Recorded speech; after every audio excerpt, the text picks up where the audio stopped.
नमस्कार, बहुत स्वागत है आप सभी का। आपके साथ मैं हूं ममता तिवारी। देश की राजधानी दिल्ली वालों के लिए खतरे की घंटी बज चुकी है। बेकाबू यमुना अपने रौद्र रूप में है और उसका जलस्तर लगातार बढ़ रहा है। निचले इलाकों में पानी भरने के साथ ही उसने ये संकेत भी दे दिए हैं कि हथिनी कुंड बैराज से लगातार छोड़े जा रहे पानी ने राजधानी के लिए खतरे की घंटी बजा दी है।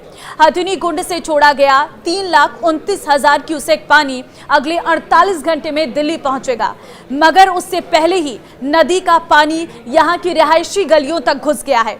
कई घरों के निचले हिस्से डूब चुके हैं और सड़कें पूरी तरह से जलमग्न नजर आ रही हैं। ऐसे में निचले इलाकों में बाढ़ का खतरा मंडरा रहा है। कई परिवारों को घर खाली करने पड़ रहे हैं और अब राहत कैंप ही उनका आशियाना अस्थायी बन चुका है। वहीं मयूर विहार फेज 1 में बनाए गए राहत कैंप भी डूब गए हैं। स्वामी नारायण मंदिर, फुट ओवर ब्रिज और सिविल लाइंस इलाके में भी पानी भर गया है। यहां बंगलों में भी पानी पहुंच चुका है। कुछ घरों में पानी भरने से बच्चे और बुजुर्ग परेशान हैं। उनके मन में बस एक ही सवाल है कि पता नहीं कहां जाएं। दिल्ली में यमुना खतरे के निशान से 2 मीटर ऊपर बह रही है। इसका असर नदी के किनारे बसी जो कॉलोनियां हैं वहां पर पड़ रहा है। कॉलोनियों में भरे पानी के रूप में देखा जा सकता है। लोग नाव के सहारे घरों से जरूरी सामान को बाहर निकालने में लगे हैं। लाल किले के पीछे वाले इलाके में यमुना का पानी सड़क पर आ गया है। सारे घाट डूब चुके हैं। मजनू की टील की तरफ कश्मीरी गेट की तरफ आने वाली सड़क यानी रिंग रोड भी पानी में डूब चुकी है। खतरे को देखते हुए कई रास्तों को बंद कर दिया गया है। यमुना से जो निचले इलाके हैं वो भी बाढ़ से सराबोर हो गए हैं। हालात ये हैं कि दिल्ली सचिवालय, जहां दिल्ली की मुख्यमंत्री से लेकर तमाम विभागों के मंत्री अधिकारी बैठते हैं, उनके पास तक यमुना का पानी पहुंच गया है। दीवारों से लगातार पानी रीस रहा है। हालांकि एमसीडी और पीडब्ल्यूडी विभाग के कर्मचारी लगातार सैंड बॉग लगाकर पानी को रोकने की कोशिश कर रहे हैं। पंप लगाकर पानी की निकासी की जा रही है, बावजूद उसके वही पानी वापस आ रहा है। सड़कों पर पानी के जमाव के चलते इस सड़कों को बंद कर दिया जा सकता है। आज सुबह यानी 4 सितंबर को दिल्ली के पुराने रेलवे पुल पर यमुना नदी का जलस्तर सुबह 7 बजे 207.48 मीटर दर्ज किया गया था। आधिकारिक आंकड़ों के अनुसार सुबह 6 बजे से 7 बजे के बीच जलस्तर 207.48 मीटर पर स्थिर बना रहा। सुबह 5 बजे जलस्तर 207.47 मीटर था, जबकि सुबह 6 बजे ये 207.48 मीटर दर्ज किया गया। अधिकारियों के मुताबिक देर रात 2 बजे से सुबह 5 बजे के बीच जलस्तर 207.47 मीटर पर स्थिर रहा है। बात अगर दिल्ली की गीता कॉलोनी की करें तो गीता कॉलोनी के शमशान घाट पर भी यमुना का पानी भर चुका है। इसके चलते लोग चिताओं का अंतिम संस्कार शमशान के फुटपाथ पर कर रहे हैं। वासुदेव घाट के आसपास के इलाकों में भी पानी भर गया है। कश्मीरी गेट के पास श्री मरघट वाले हनुमान बाबा मंदिर तक बाढ़ का पानी पहुंच गया है। बारिश भी लोगों की परेशानी का कारण बन गया है। वहीं अगर बात करें तो दिल्ली में कई ऐसे इलाके हैं जहां पर लोग शॉपिंग के लिए आते हैं, जैसे कि चांदनी चौक और इसके आसपास लाल किला, जहां पर लोग घूमने के लिए आते हैं। इन इलाकों में भी खतरा मंडरा रहा है। ऐसे में अगर आप दिल्ली में किसी तरह की कोई शॉपिंग के लिए आने वाले हैं तो अभी अपना प्लान कैंसिल कर देना, क्योंकि आपको भारी दिक्कतों का सामना करना पड़ सकता है। देखिए, आईएसबीटी कश्मीरी गेट में भी बारिश का पानी जमा हो गया है। बुधवार शाम जारी बाढ़ नियंत्रण बुलेटिन में कहा गया है कि सुबह 8 बजे पुराने रेलवे पुल पर जलस्तर 207.48 मीटर हो गया और उसके बाद इसमें गिरावट आने की संभावना है।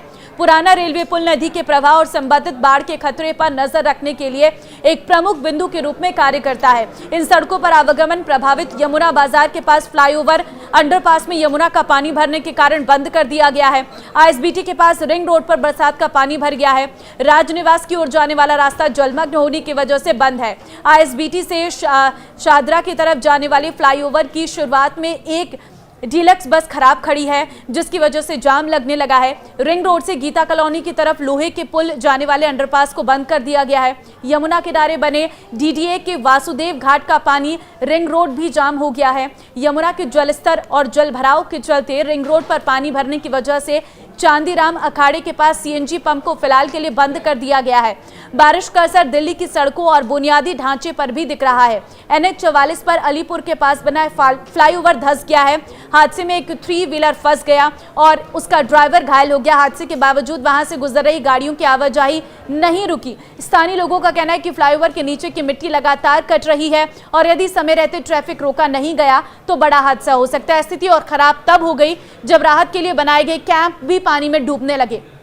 मयूर विहार फेज 1 के पास लगाए गए कई राहत शिविरों में पानी घुस गया है। यहाँ रह रहकर लोग अब दोहरी मुश्किलों का सामना कर रहे हैं। एक तरफ घरों से विस्थापित होना और दूसरी ओर राहत कैंपों में भी सुरक्षित जगह ना मिलना। एक वीडियो में देखा गया है कि दिल्ली सचिवालय के अंडरपास में तेजी से पानी भर रहा है। यहाँ से आने वाला पानी सीधे सचिवालय परिसर की ओर बढ़ रहा है, जिससे सुरक्षा को लेकर सवाल खड़े हो गए हैं।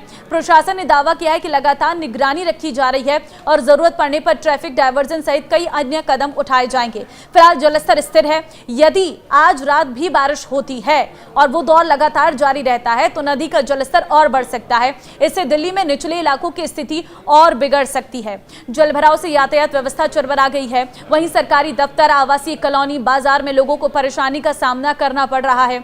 यमुना का जलस्तर इस समय खतरे के निशान से ऊपर है। दिल्ली के कई हिस्सों में जलभराव ने जनजीवन को पूरी तरह से प्रभावित कर दिया है।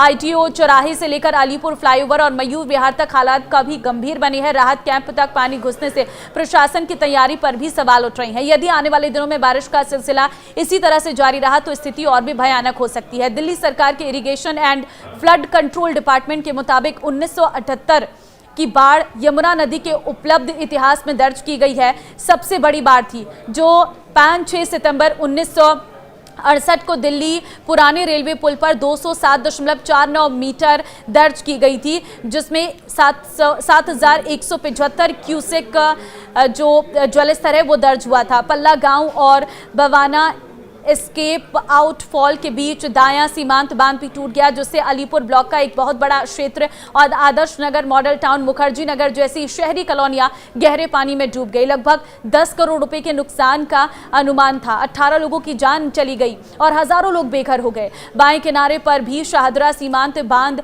संकट के बिंदु पर पहुंच गया, लेकिन मिट्टी से भरे बैगों के साथ कुछ हिस्सों में इसकी ऊंचाई बढ़ाकर इसे बचाया गया। यहां तक कि 1968 की बाढ़ में यानी वजीराबाद से दिल्ली हरियाणा सीमा तक दाहिने सीमांत तटबंध के निर्माण के बाद अलीपुर ब्लॉक का इलाका और यहां तक कि दिल्ली शहर क्षेत्र की मॉडल टाउन कॉलोनी भी इस तटबंध में दरार के कारण गहरे पानी में डूब गई थी। दिल्ली और नई दिल्ली के मुख्य शहरी क्षेत्र और शाहदरा ब्लॉक का यमुना पार क्षेत्र हालांकि तटबंधों से सुरक्षित है, लेकिन फिर भी तटबंधों के टूटने का खतरा बना रहता है, जिससे इन क्षेत्रों में रहने वाले लोगों का सामान्य जीवन भी खतरे में पड़ सकता है। दिल्ली सरकार के irrigation and flood control department के अनुसार यमुना केंद्र शासित प्रदेश दिल्ली की मुख्य नदी है, जो उत्तर से दक्षिण की ओर और पूर्व दिशा में बहती है।